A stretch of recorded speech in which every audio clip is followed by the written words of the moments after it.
Kali ini kita membicarakan topik yang pernah saya janjikan dalam pertemuan sebelumnya, yaitu anak memukul sesama anak dari pengalaman dipukul di rumah. Duh, panjang banget ya judulnya. Mengapa anak memukul teman-temannya di sekolah?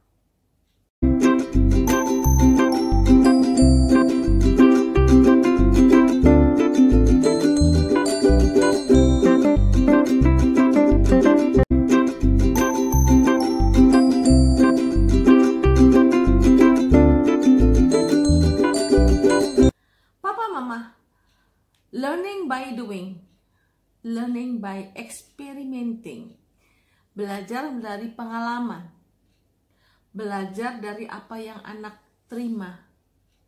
Anak lahir ke dunia ini masih kosong. Kita orang tua yang mengisinya.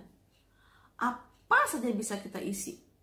Dia mau jadi penjahat, kita injeksi dari kecil dengan sesuatu yang jahat. Dia mau jadi orang baik, kita injeksi dari kecil dengan sesuatu yang baik. Karena dia masih belum mengerti apa-apa. Pengertiannya akan timbul dari rumah. Rumah yang mampu memberikan frame kepada anak. Frame ini akan dia bawa keluar dari rumahnya, ke sekolah, ke masyarakat.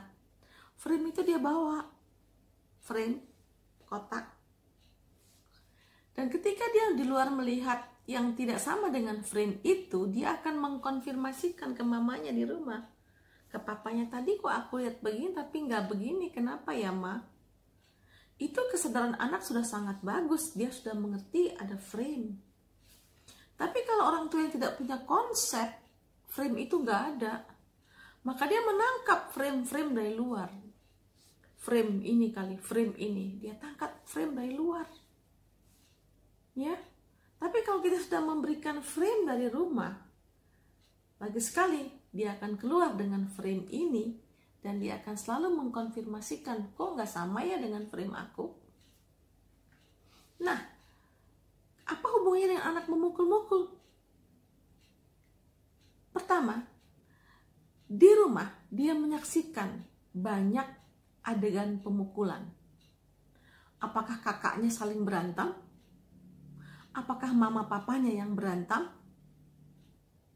Atau dia yang jadi sasaran pukulan? Oke. Pertama, dia bisa memukul mamanya. Ini ada hubungan ya. Anak yang bisa memukul mamanya, dia memukul orang di luar. Dua, dia melihat ada orang pukul-pukulan di rumahnya. Kakaknya, atau parah-parahnya mama papanya saling pukul-pukulan.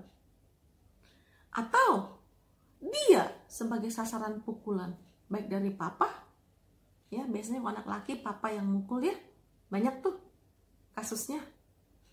Kalau dia anak perempuan mungkin dia dicubit mamanya atau kakaknya gitu ya. Nah, karena dia diperlakukan sebagai penderita, ketika dia keluar,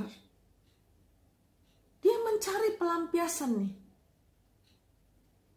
Dia mencari energinya untuk disalurkan.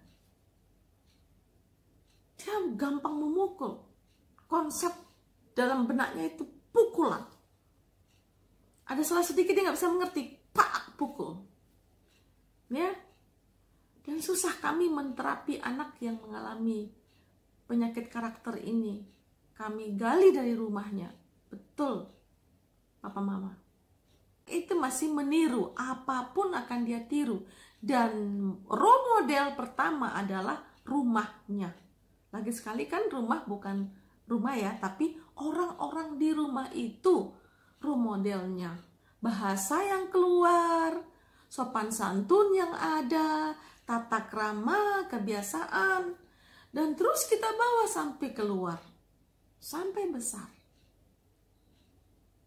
Jadi soal pukul memukul mama papa, mari kita hentikan. Dari mana? Kita beresi pembiasaan di rumah. sebelum anak kita keterlanjuran nantinya akhirnya masuk panti rehabilitasi.